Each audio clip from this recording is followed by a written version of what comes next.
അപ്പോസ്തലപ്രവൃത്തികൾ 13-ാം അധ്യായം.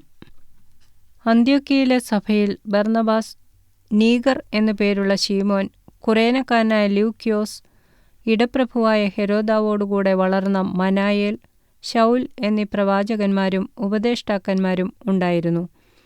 അവർ കർത്താവിനെ ആരാധിച്ചും ഉപവസിച്ചും കൊണ്ടിരിക്കുമ്പോൾ, ഞാൻ ബർന്നബാസിനെയും ശൗലിനെയും വിളിച്ചിരിക്കുന്ന വേലയ്ക്കായിട്ട് അവരെ എനിക്ക് വേർതിരിപ്പീൻ എന്ന് പരിശുദ്ധാത്മാവ് പറഞ്ഞു. അങ്ങനെ അവർ ഉപവസിച്ച് പ്രാർത്ഥിച്ച് അവരുടെ മേൽ കൈവച്ച് അവരെ പറഞ്ഞയച്ചു. പരിശുദ്ധാത്മാവ് അവരെ പറഞ്ഞയച്ചിട്ട് അവർ സെലൂക്യയിലേക്ക് ചെന്നു. അവിടെ നിന്ന് കപ്പൽ കയറി കുപ്രോസ് ദ്വീപിലേക്ക് പോയി സലമീസിൽ ചെന്ന് യഹൂദന്മാരുടെ പള്ളിയിൽ ദൈവവചനം അറിയിച്ചു. യോഹന്നാൻ അവർക്ക് ഭൃത്യനായിട്ടുണ്ടായിരുന്നു. അവർ ദ്വീപിൽ കൂടി പാഫോസ് വരെ ചെന്നപ്പോൾ ബർയേശു എന്നു പേരുള്ള യഹൂദനായി കള്ളപ്രവാചകനായൊരു വിദ്വാനെ കണ്ടു. അവൻ ബുദ്ധിമാനായ സെർഗ്യോസ് പൗലോസ് എന്ന ദേശാധിപതിയോടുകൂടെ ആയിരുന്നു. അവൻ ബർന്നബാസിനെയും ശൗലിനെയും വരുത്തി ദൈവവചനം കേൾപ്പാൻ ആഗ്രഹിച്ചു. എന്നാൽ ഏലിമാസ് എന്ന വിദ്വാൻ, ഇതാകുന്നു അവൻ്റെ പേരിൻ്റെ അർത്ഥം, അവരോട് എതിർത്തുനിന്ന് ദേശാധിപതിയുടെ വിശ്വാസം തടുത്തുകളവാൻ ശ്രമിച്ചു. അപ്പോൾ പൗലോസ് എന്നു പേരുള്ള ശൗൽ പരിശുദ്ധാത്മ പൂർണ്ണനായി അവനെ ഉറ്റുനോക്കി. ഹേ, സകല കപടവും സകല ധൂർത്തും നിറഞ്ഞവനെ, പിശാചിൻ്റെ മകനെ, സർവ്വനീതിയുടെയും ശത്രുവേ, കർത്താവിൻ്റെ നേർവഴികളെ മറിച്ചു കളയുന്നത് നീ മതിയാക്കിയില്ലയോ? ഇപ്പോൾ കർത്താവിൻ്റെ കൈ നിന്റെ മേൽ വീഴും. നീ ഒരു സമയത്തേക്ക് സൂര്യനെ കാണാതെ കുരുടനായിരിക്കും എന്ന് പറഞ്ഞു.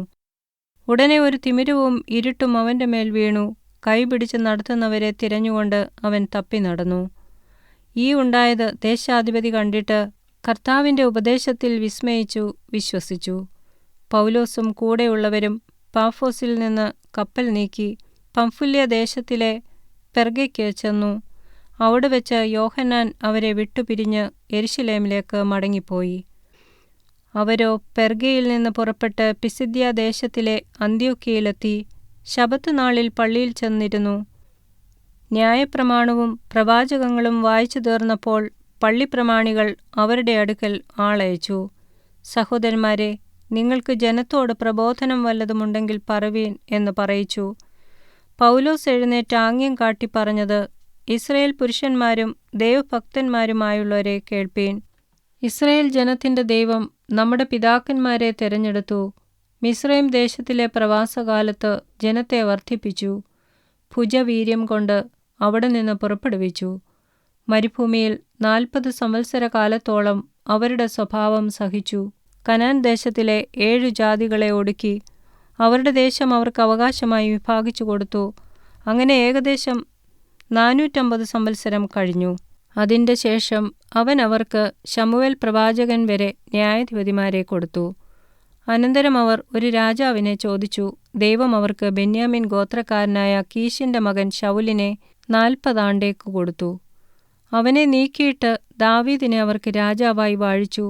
ഞാൻ ഇശായിയുടെ മകനായ ദാവീദിനെ എനിക്ക് ബോധിച്ച പുരുഷനായി കണ്ടു. അവൻ എൻ്റെ ഹിതമെല്ലാം ചെയ്യും എന്ന് അവനെക്കുറിച്ച് സാക്ഷ്യം പറഞ്ഞു. അവൻ്റെ സന്തതിയിൽ നിന്ന് ദൈവം വാഗ്ദത്തം ചെയ്തതുപോലെ ഇസ്രയേലിന് യേശു എന്ന രക്ഷിതാവിനെ കൊടുത്തു.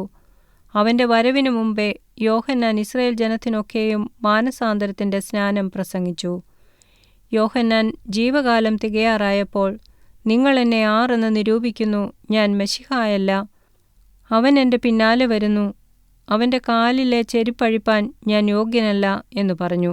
സഹോദരന്മാരെ, അബ്രഹാം വംശത്തിലെ മക്കളും അവരോട് ചേർന്ന ദൈവഭക്തന്മാരുമായുള്ളവരെ, നമുക്കാകുന്നു ഈ രക്ഷാവചനം അയച്ചിരിക്കുന്നത്.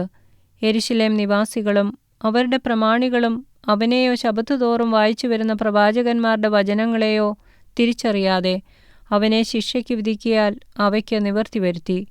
മരണത്തിന് ഒരു ഹേതുവും കാണാഞ്ഞിട്ടും അവനെ കൊല്ലണം എന്നവർ പീലാത്തോസിനോട് അപേക്ഷിച്ചു.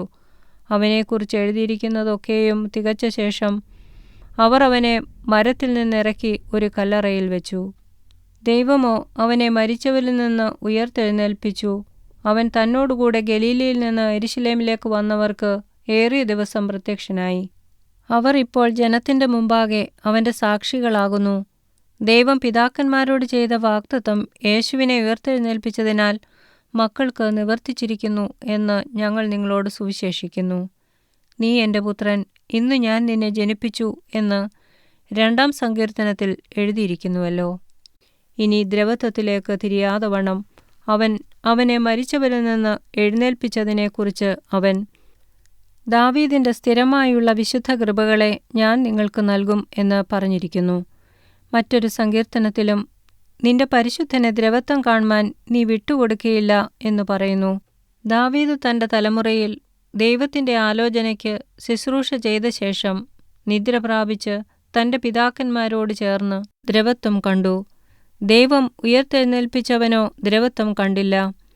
ആകയാൽ സഹോദരന്മാരെ, ഇവൻ മൂലം നിങ്ങളോട് പാപമോചനം അറിയിക്കുന്നു എന്നും മോശയുടെ ന്യായപ്രമാണത്താൽ നിങ്ങൾക്ക് നീതീകരണം വരുവാൻ കഴിയാത്ത സകലത്തിൽ നിന്നും വിശ്വസിക്കുന്ന ഏവനും ഇവനാൽ നീതീകരിക്കപ്പെടുന്നു എന്നും നിങ്ങൾ അറിഞ്ഞുകൊള്ളുവീൻ.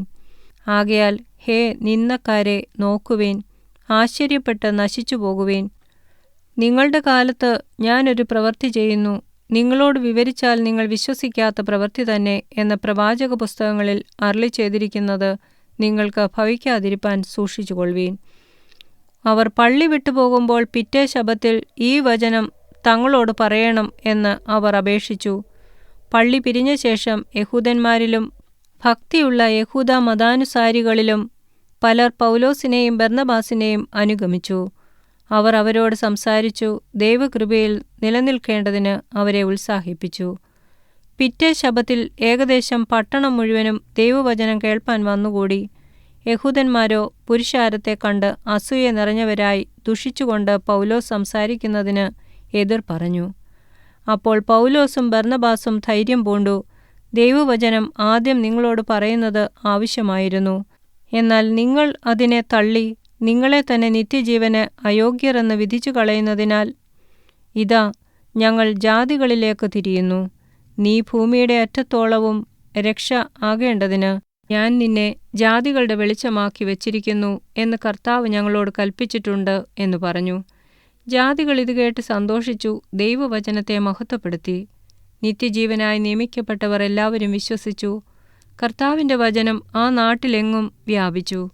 യഹൂദന്മാരോ ഭക്തിയുള്ള മാന്യസ്ത്രീകളെയും പട്ടണത്തിലെ പ്രധാനികളെയും ഇളക്കി പൗലോസിൻ്റെയും ബർന്നബാസിൻ്റെയും നേരെ ഉപദ്രവമുണ്ടാക്കി അവരെ തങ്ങളുടെ അതിരുകളിൽ നിന്ന് പുറത്താക്കി കളഞ്ഞു. എന്നാൽ അവർ തങ്ങളുടെ കാലിലെ പൊടി അവരുടെ നേരെ തട്ടിക്കളഞ്ഞ് ഇക്കോന്യയിലേക്ക് പോയി. ശിഷ്യന്മാർ സന്തോഷവും പരിശുദ്ധാത്മാവും നിറഞ്ഞവരായി തീർന്നു.